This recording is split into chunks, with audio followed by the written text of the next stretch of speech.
Sergio Paulino Rodríguez, buenas noches. Unas noches cargadas de información.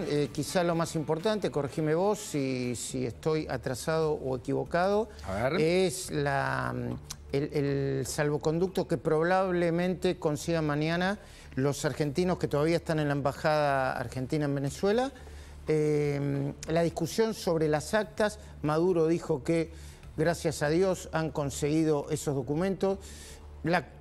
La mayoría de la comunidad internacional duda de eso, hay muchas presiones cruzadas y después, bueno, hay temas que tienen que ver con la Argentina, como desde la economía argentina, la decisión de YPF y Petronas de que sea Río Negro la provincia desde donde se construya la planta de liquefacción, así se dice, correcto, etcétera, etcétera. Sí, me gustó el desafío de Elon Musk, Elon Musk a Maduro, Musk, digamos. ¿no? Musk. Sí, Musk, no sé qué, pero sí, si yo gano, él dimite, le dijo. Sí, sí. Ahora, si él gana, le regala un viaje a Marte. En cualquiera de los casos, deja de ser presidente de Venezuela. Exactamente. Bueno, nada, chiste al margen. Muy divertido. La OEA no logró finalmente los votos, hubo abstenciones muy rutilantes de Colombia y Brasil. Ausencia de México, no se juntaron los 18 votos y efectivamente fracasa la idea de pedirle explicaciones a Maduro respecto a lo que ocurrió el domingo en las elecciones amainadas que tuvo, por ser muy benévolos, Venezuela el domingo. No pueden considerarse democráticas, dijo el Centro Carter. Yo creo que me relevo de cualquier tipo de comentario adicional. Sí, y obviamente también está el tema de la estrategia de la oposición, ¿no? Que de nuevo yo la veo fría, atenta, no a la Bartola, muy organizada, unida como nunca estuvo unida. Recién acabamos de hablar con Leopoldo López, la verdad que fue muy impactante escucharlo. Está llegando, a ver, puede tardar más o menos, pero yo no creo que Maduro siga durante mucho tiempo más. Si vos me preguntás hoy, es obviamente aventurado decirlo, pero yo creo que se está desintegrando por dentro fuertemente la dictadura. Probablemente ambos tengamos una expresión de deseo, además, sí, ¿no? Sí, claro. Que nos permita ver las cosas de ese modo. Yo no lo tengo tan claro. Lo que sí sé es que el régimen está cada vez más aislado, cada vez más cerrado. Cada vez es más elocuente y más explícito y más expuesto a todas las atrocidades en términos de derechos humanos que se cometen desde hace ya mucho tiempo en Venezuela. Yo creo que la elección, en todo caso, marca el principio del fin, si no es que es el fin. ¿Se entiende lo que quiero marcar, Luis? Sí. Porque además había una transición larga hasta el 10 de enero del año próximo. Claro. Yo creo que hay muchas cosas para negociar o no. Muchas cosas para negociar que van a depender incluso de los Estados Unidos, que oficialmente desde el Departamento de Estado está validando la victoria de la oposición a propósito de las únicas actas que se conocen hasta acá, que son las que ha cargado en una página web la oposición. Fuerte la postura de los Estados Unidos. Más fuerte y más contundente de lo que teníamos hasta ayer, mientras que Brasil y México siguen, al igual que Colombia, en una postura un poco más ambivalente, o que con un Petro, yo te diría, más volcado a la condena, diciendo que hay graves dudas alrededor del proceso electoral.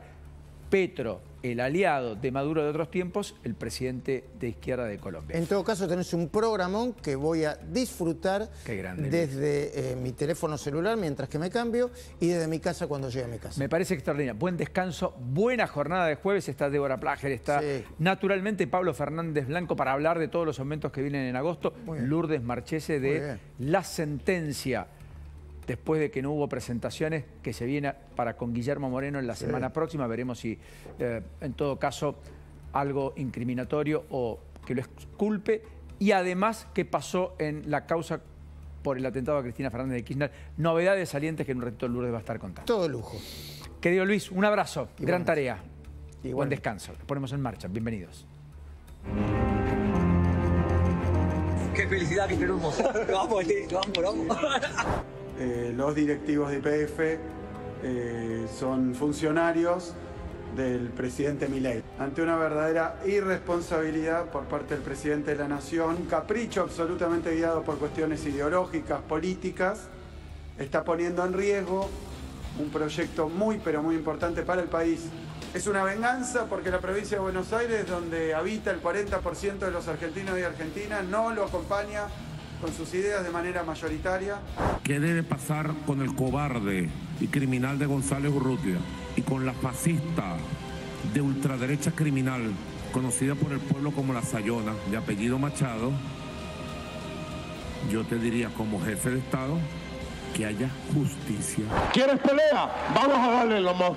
Estoy listo. No te tengo miedo, Elon Musk. Alicia Bárcena, la secretaria de Relaciones Exteriores, no va a participar en la reunión de la OEA. La Argentina solicita a la comunidad internacional bregar por el cumplimiento de la normativa internacional que rige las relaciones diplomáticas entre los estados. No seamos cómplices del fraude. Bueno, formalmente bienvenido, muy buenas noches. Vamos a hablar de Venezuela en extenso en un ratito, pero solo quiero mostrar un cuadro que hace algunos días lo tenía pensando en la cabeza para compartir con ustedes. Esto es un cuadro de la evolución del Producto Bruto Interno relativo en Sudamérica desde 1960 en la comparativa con el 2022. En el medio, 62 años. En 1960, Brasil era uno de cada 4 productos que producía el continente de América del Sur. Venezuela era el 12%.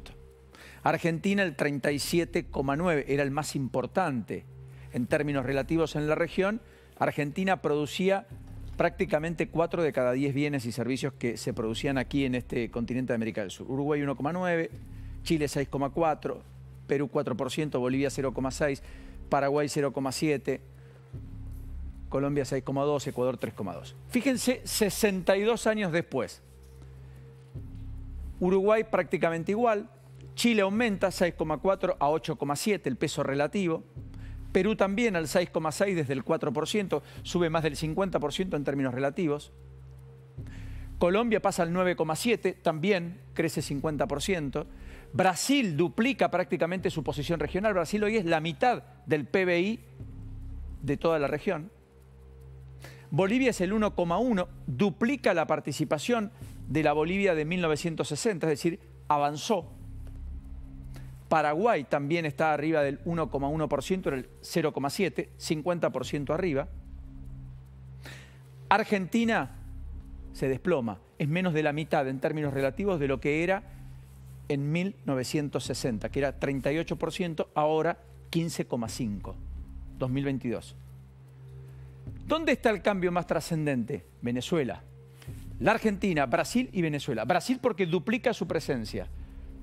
Argentina porque la reduce a un tercio casi. Y Venezuela porque dilapida recursos de tal manera que se empobrece a tal punto que pasa de tener el 12% del PBI en 1960 de la región a tener solo el 1,3%. Y para que eso ocurra, fue también muy importante y clave en estos 62 años, los últimos 25, los del régimen de Chávez, que hoy encarna el propio Maduro. Es una simbología perfecta de la decadencia argentina, del crecimiento de Brasil, del salto cualitativo en términos regionales de países como Paraguay, Bolivia, Perú, si ustedes quieren, Colombia, y del desplome de Venezuela. Principal país en términos relativos de migrantes hacia el resto del mundo. Expulsó más de 8 millones de ciudadanos. Esos que hoy claman por transparencia, por verdad, por justicia y por poder volver a su país, en un régimen cada vez con cerrazones mayores. Más allá de esto, después en un ratito vamos a hablar del dólar.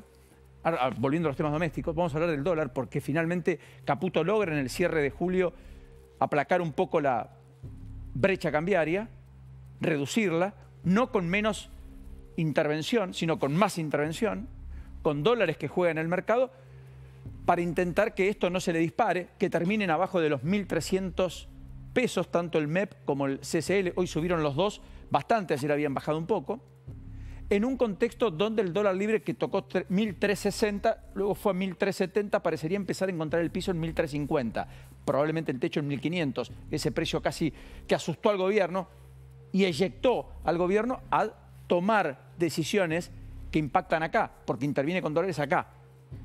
Bueno, de hecho, ¿cuál es la contracara de esto? Hoy bajó fuerte el riesgo país, un buen dato, subieron todos los bonos, parece que le crecieron a Caputo después de lo que habíamos mencionado con Pablo Fernández Blanco, justamente en el día de ayer. Y por eso los bonos y las acciones subieron fuerte, además del rebote CCL, el contado con liquidación.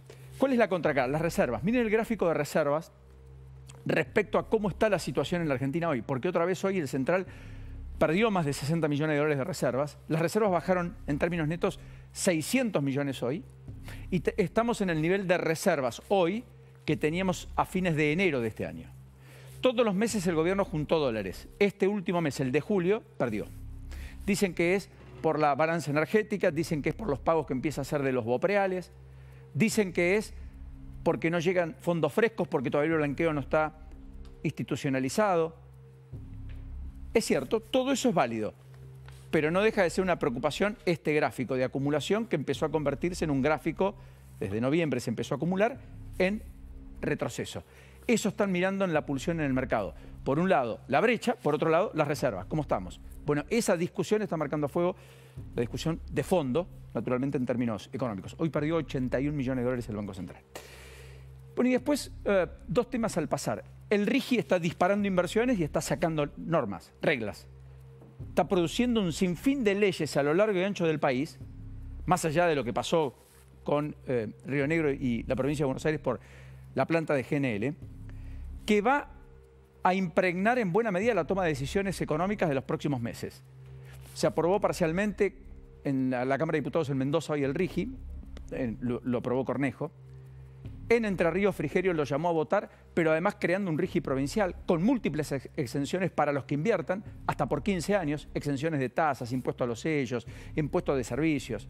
Es decir, hay una especie de oleada de gobernadores que entienden, intendentes con el clima de época, impulsado por el presidente, esto está en el haber de Milei, que hay que sacarle regulaciones a la economía, hay que sacar impuestos y básicamente fomentar inversión. Y que con empleo genuino finalmente el peso del Estado va a poder ser reducido. Esto estamos viendo. Y lo último, volvió después de las vacaciones, no solo el discurrir judicial, sino la tarea en el Congreso. Y cuidado, porque finalmente se están discutiendo cuestiones importantes. La baja de imputabilidad para los menores a 13 años o 14, veremos cómo termina resultando el proyecto, que empezó a discutirse hoy en Diputados de la Nación, pero también había quedado pendiente, previo al receso invernal, la discusión que ya tiene media sanción de diputados respecto a una nueva fórmula jubilatoria. Y básicamente al famoso empalme, a cómo calzar el ingreso de los jubilados, de la mínima en particular, con el desfasaje que se le produjo cuando en enero los precios volaban al 20 mensual y la jubilación se aumentó el 12. Quedó un 8 a recomponer. Bueno, finalmente están más cerca de alumbrar algún acuerdo, incluso con el oficialismo, que hoy intervino en el debate y propuso un proyecto propio. En todo caso, para que el Senado lo vote y después lo vuelva a votar diputado, sea ley. Y probablemente en la idea de que Milei no asuma el costo político de vetarlo. Ahora, en ese Congreso que volvió, hay dos definiciones que fueron centrales hoy. Una, la de Lourdes Arrieta, dirigente de la Libertad Avanza de Mendoza. La otra, Natalia Saracho, dirigente de Unión por la Patria, del bloque kirchnerista, la primer dirigente social cartonera en convertirse en diputada de la Nación. Las dos describen en parte el nivel del debate en la Argentina. Así explicaba primero Lourdes Arrieta por qué nunca entendió con quién estaba reunido, pese a que quienes estaban enfrente en el penal de Seiza era Astizo, Guglielminetti, entre otros, condenados por delitos de lesa humanidad. Y Natalia Saracho, ¿por qué no hay que bajar la edad de imputabilidad? En su criterio, porque ¿qué hacen los pibes a los 14 años? Las dos. Y nos vamos a la mesa. Fuimos engañados, un grupo de diputados, no te puedo decir si todos lo sabían o no, entramos en un estado de shock, nos fue un tour de diputados por el penal, a ver represores, a mí se me informó, como a Rocío y como a todo el bloque de la Libertad Avanza, que era una visita netamente institucional, que era una visita humanitaria para conocer las condiciones edilicias y también sanitarias de los internos. Hablé con Asís, como no viví en esa época, como nací en el 93 y no tengo ni idea de quiénes eran los personajes de esa época, yo la verdad es que vi internos de 80 años. Entonces me parece que no tenemos una discusión seria de pensar en una política de seguridad con inclusión, con oportunidades, con integralidad para todos esos pibes que están quedando afuera. Porque esto no es para otros sectores. Ahora, me parece importante también tener en cuenta de que ustedes también tienen pibes que toman las escuelas, que les roban la llave de los coches y que Esto va a quedar a criterio de los jueces, porque no todos tienen para pagar o un amigo conocido para poder hacer que sus pibes queden en sus casas y que no solamente sea una travesura de chicos. Bueno, entonces, gracias, diputada. Me parece que es importante. No terminé y me parece importante también que todos los diputados y diputadas se puedan expresar, porque me parece que es un tema muy serio lo que se está tratando hoy.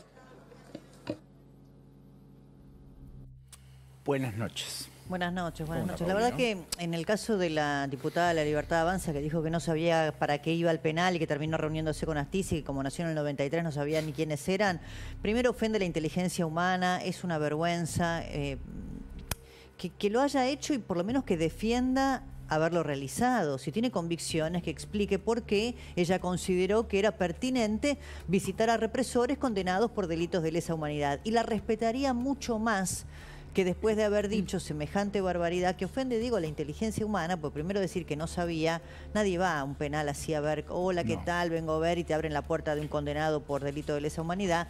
Y en segundo lugar, tampoco podés arguir que porque naciste en determinada época no conoces lo que pasó en la historia de tu país reciente, porque la dictadura militar argentina es reciente. Una vergüenza. Y la diputada Saracho, la misma que defendía al delincuente de que estaba acusado de robar una moto y que se ponía en la calle, ponía el cuerpo para que no lo detengan, a un delincuente flagrante. Infragancia, correcto. Bueno, hablando de los diputados, también hoy fue interesante que la Comisión de Relaciones Exteriores que preside Fernando Iglesias pidió hacer una reunión por el tema Venezuela, y si bien los diputados de Unión por la Patria, el bloque kirchnerista, bueno, tuvo un matiz respecto del apoyo histórico que le han dado al chavismo, no quiso firmar el documento conjunto, dando cuenta de que había habido un proceso fraudulento, no transparente en Venezuela, ¿no? A mí me parece que a esta altura los dirigentes que siguen convalidando lo que está pasando en Venezuela con la dictadura de Maduro, con las irregularidades en el proceso electoral, con las detenciones arbitrarias e ilegales, con las matanzas en las calles, con la represión, la verdad que aunque sea por su propia subsistencia deberían definir de qué lado están, si del lado de la democracia o del lado de las dictaduras. Correcto. Y no pareciera que tienen temor de hacerlo, no está claro, no está claro. Una cosa adicional a Lourdes Arrieta es la titular de La Libertad Avanza en Mendoza. Tuvo denuncias por afiliaciones truchas para presentar los papeles justamente para convertir al partido en partido, y tiene una génesis en el peronismo como muchos otros, y es la titular del sello La Libertad Avanza, insisto, en la provincia de Mendoza, que fue la segunda provincia donde más cantidad de votos, silencio chicos un segundo, donde más cantidad de votos obtuvo Mendoza, Javier Milei, después de Córdoba. Córdoba 74, Mendoza 72% de los votos. Recordemos que no es la primera vez que le pasa esto a Milei, porque en la conformación de toda esta cantidad de dirigentes que se sumó a La Libertad Avanza en poco tiempo, bueno, había de todo. Esto fue una advertencia incluso que le hizo Patricia Bullrich a Milei cuando eran competidores y no estaban del todo peleados. Le dijo, ojo a quién metés adentro, más allá del caso de Arrieta en particular. Es decir, se sumó mucha gente muy rápido y hay algunas sorpresas. Sí, definitivamente. Mientras tanto, en términos judiciales, insisto, con una Cristina Fernández de Kirchner con silencio estampa, que se supone que va a romper ese silencio el sábado en México, y con los suyos sin abrir la boca, con un kirchnerismo que está apartado finalmente de todo el tema Venezuela. En otros tiempos se hubieran